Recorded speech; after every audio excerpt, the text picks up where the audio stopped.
The class is a memory of Jared Orchen.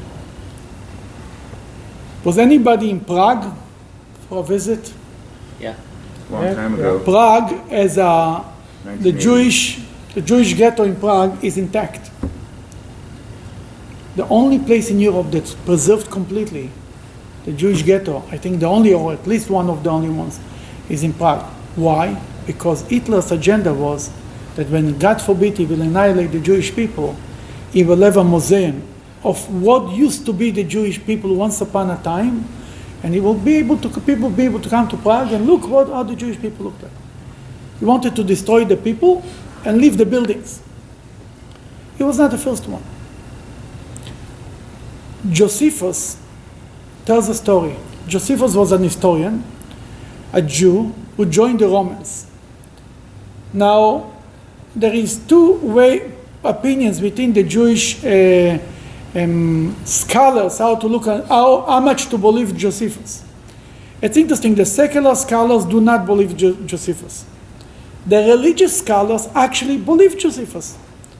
And they are supporting him. They say Josephus joined the Romans, but whatever he did to help the Jews. He wanted they should be better to the Jews, to remove some decrees. Therefore he praised them here and there.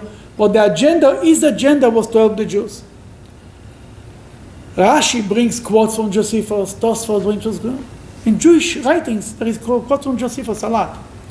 He tells a story about the day of Tisha B'Av. We are now before Tisha B'Av. Tisha B'Av is going to be Saturday, and therefore we push off the first day to Sunday. It tells about the day of Tisha B'Av. It was a meeting in Jerusalem between Titus and his war cabinet, all his officers, on Tisha B'Av in Jerusalem. Among the members of the meeting was a Jew. Obviously, he wasn't a Hasidic Jew. He was on their side. That his father lived in Alexandria in Egypt. His father gave gold to cover the gates of the temple with gold. And his son was one of those who came to destroy the temple. And the meeting was about, should they destroy the temple or not? Or leave it standing? A group of the officers said, you have to destroy everything. The Jews, as long as they will know there is a temple, they will never give up. They will fight, that will give them the hope constantly. They will not surrender as long as there is a temple. You have to level it and take him out, all the dreams from their head, and finish. The other group said, no, why to destroy the temple? If we don't destroy the temple, we show the world we are the good people. We have nothing against the Jewish religion. The Jews in Jerusalem were rebelling against us, that we were fighting them. But we have nothing against the Jews in the world. We look much better. If the Jews will enter into the temple, use the temple to fight us, then we'll have no choice but to destroy the temple, but we'll have a good excuse. We did it because they destroyed it, because they were fighting it. But better not to. Titus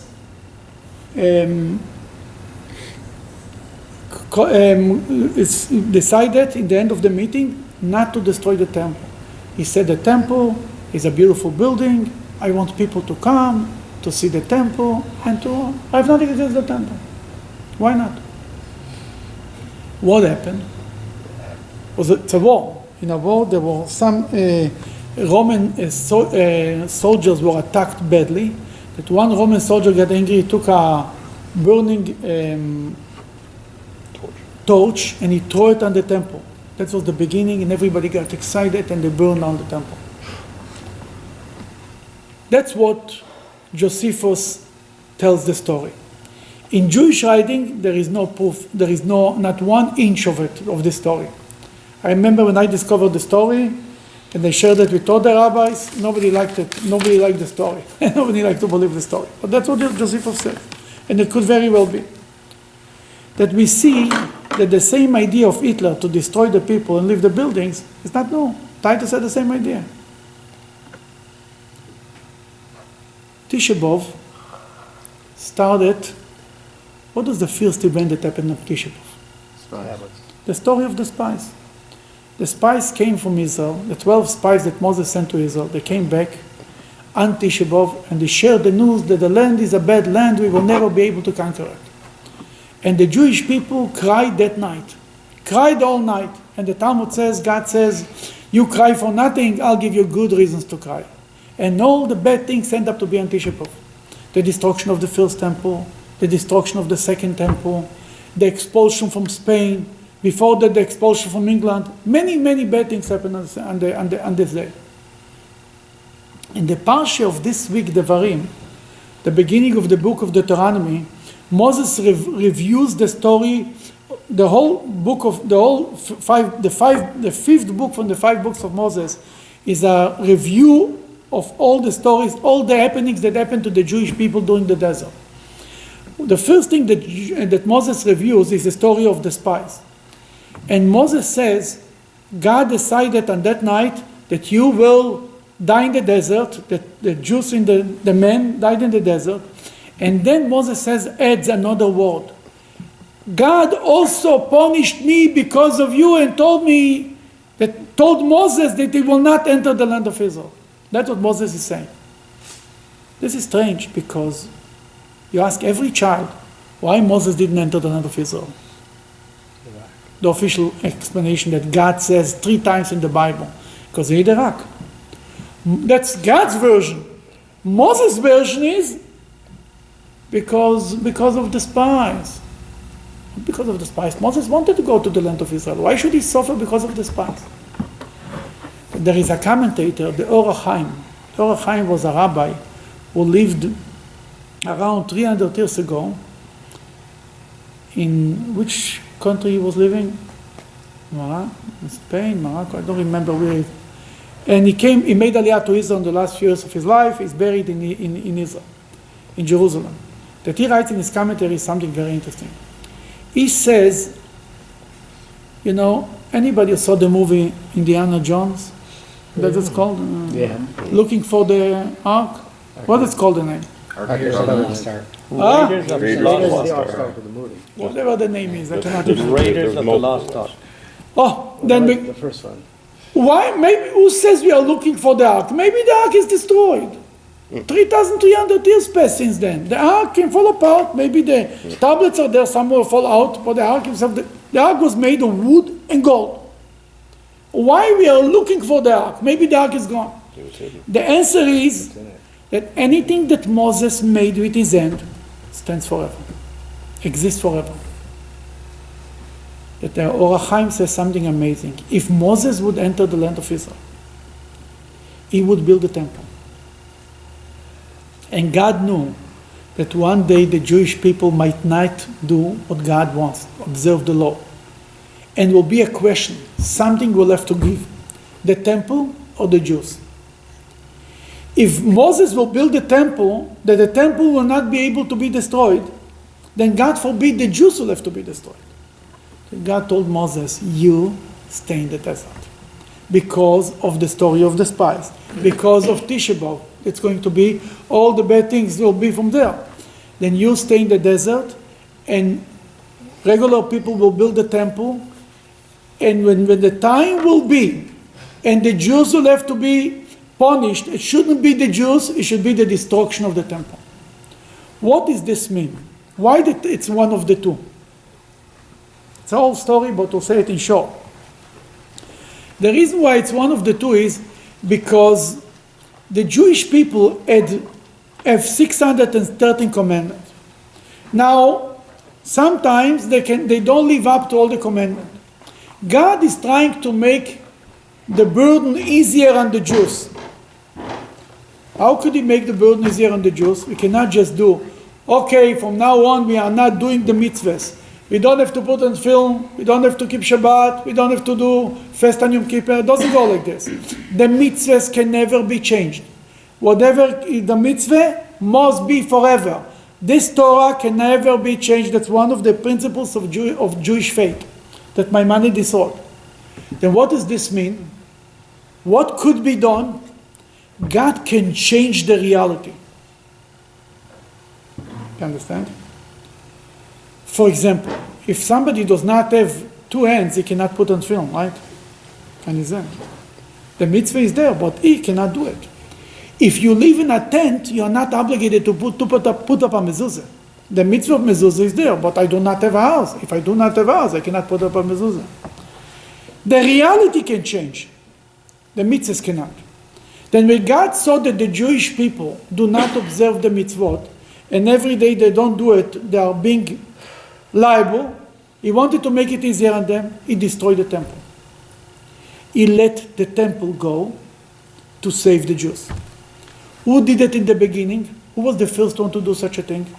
To let one thing go to save the Jews? Moshe. Moses. When Moses came down with the tablets, and it was written on the tablet, do not worship idols. If he delivers it to the Jewish people, they are now liable for disobeying a biblical commandment in writing. There's a question, if he delivers the tablets, the Jews are gone.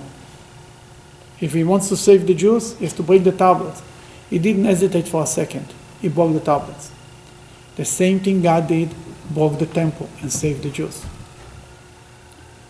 There is a chapter in the book of Psalms that start. There was a rabbi, Rabbi Avon. He had a son, Avdimi, I think. Avimi or Avdimi? Avimi. Avimi was very, very careful with the mitzvah of honoring his father. Once his father asked him for a cup of water. His father was very old, he asked him for a cup of water. The son went to bring the water. In the olden days it wasn't so easy. At the time he came back with the water, his father was sleeping, fell asleep. That he was standing with the cup over his head next to him. He didn't want to wake him up, he was standing for a while, till his father would wake up. As he was standing, a brilliant thought came to him. He had a question for years. And because he was honoring his father, God gave him the idea right then. What was this question? There is a chapter in the book of Psalms, chapter 79, that describes the destruction of the temple. It describes how the enemies went into the temple, to Jerusalem and destroyed it, put it in rebels and destroyed the whole thing. But the verse begins with the word Mizmor le'Asaf. Asaf is the name of the poet. A song for Asaf, like Mizmor leDavid. There is a song for Asaf. That Avimi had the whole year these questions. What is the song for Asaf? What is he singing about? You're describing the destruction of the temple. You should lament. Should be Kina le'Asaf, a lamentation to Asaf. What are you singing? While he was holding the cup over his father said, came to him an idea. He says, you know what we're singing? We are praising God that he took out his anger, so to speak, on the temple and under the Jews. Destroyed the temple and saved the Jews. Then the enemies of the Jewish people wanted to destroy the Jews and save the temples. The Jewish people and God destroyed buildings and saved the Jews. What is this message to us? What do you think? As Jewish people, there is always a dilemma. What we should we invest in money? In buildings or in people or in education? Should be a stained glass in the synagogue, or should you have another 2 children learning Torah? The answer is clear. Jewish people always invested in living things, in living children, in the future of the Jewish people. While other cultures build mausoleums and buildings and towers and it stays forever, that the buildings stay forever and the nations are gone. The Jewish people invested in Jews, in people, in families, in kids. Therefore, buildings, we have a few less buildings, but we have a living and thriving Jewish people.